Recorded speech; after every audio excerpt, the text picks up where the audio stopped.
Mesdames, Messieurs les gouverneurs des banques centrales africaines, membres du bureau de l'APCA, Monsieur le secrétaire permanent,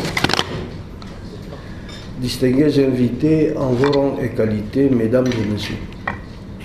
c'est avec un réel plaisir que je préside ce jour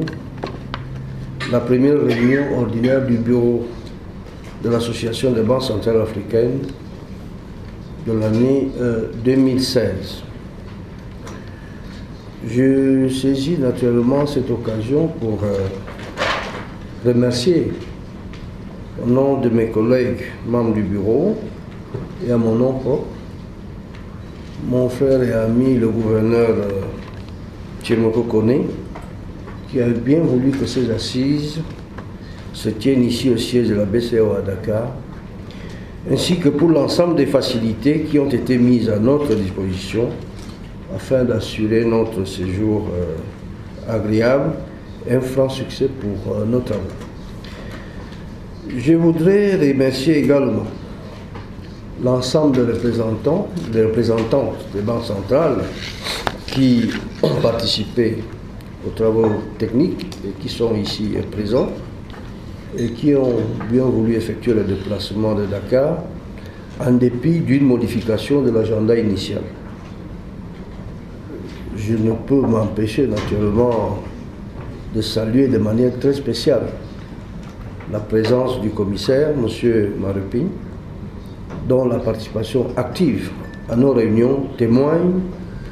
de l'étroite collaboration entre notre association avec la Commission de l'Union africaine dans la réalisation de l'agenda pour préparer l'avènement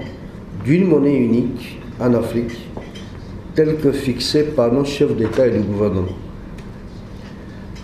Je voudrais enfin, avant de poursuivre mon propos, me féliciter de la forte présence féminine à ces travaux, ce qui augure des échanges beaucoup plus fructueux. Mesdames et messieurs, comme il est d'usage, la réunion ordinaire du bureau de l'APCA de ce jour passera en revue la mise en œuvre des décisions de la 31e session du Conseil des gouverneurs qui s'est tenue le 14 août 2015 à Malabo, en Guinée équatoriale, et examiner le programme de travail de l'APCA pour l'année 2016. L'ordre du jour de nos travaux est, comme à l'accoutumée, bien dense. Et je voudrais à cet égard féliciter le secrétariat permanent et le comité technique pour la qualité des dossiers qui nous ont été transmis dans un délai convenable en vue de préparer efficacement nos délibérations. Sans anticiper sur notre temps, je voudrais souligner quelques points qui me semblent importants et sur lesquels nous devons particulièrement nous attacher pour apporter un saut qualitatif aux travaux de notre association. En effet, en 1991, les chefs d'État ont décidé de la création de 3 principales institutions financières devant assurer l'intégration monétaire et financière du continent, à savoir le Fonds monétaire africain, la Banque centrale africaine et la Banque africaine d'investissement. La prochaine réunion du Conseil qui se tiendra à Abuja devrait être une opportunité pour marquer un saut qualitatif de la mise en œuvre du programme de coopération monétaire en Afrique, qui constitue notre cadre de convergence pour construire l'intégration monétaire et financière du continent et préparer l'avènement de la monnaie unique sur notre continent. À Maurice, en 2013, le Conseil des gouverneurs a prolongé la période impartie de la phase 3 du fait des difficultés éprouvées par de nombreux pays à satisfaire des critères prévus à cette étape. Cette situation est certes expliquée par la conjoncture particulièrement difficile que la plupart de nos pays vivent depuis quelques années, à cause, entre autres, de la baisse des cours de matières premières, notamment le pétrole, mais aussi de celle de la baisse de la demande mondiale. Mais je crois également que la construction de nos critères qui sont souvent procycliques, et la façon de les calculer, qui n'est souvent pas harmonisée, ajoute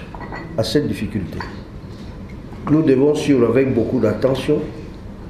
l'agenda des travaux pour la révision de ces critères afin de permettre que les conclusions qui en ressortiront nous soient présentées lors du prochain Conseil des gouverneurs à Abuja. Toujours dans la perspective du renforcement de l'intégration financière et le renforcement de la coopération bancaire à l'échelle sous-régionale et continentale, bien entendu, je pense que nous devons appuyer fortement l'initiative visant l'amélioration des échanges d'informations et la collaboration dans le domaine des activités bancaires transfrontalières. Mesdames et messieurs les gouverneurs, monsieur le commissaire, je vous invite à une discussion ouverte sur toutes ces questions d'importance et vous exhorte à formuler des directives claires au secrétariat permanent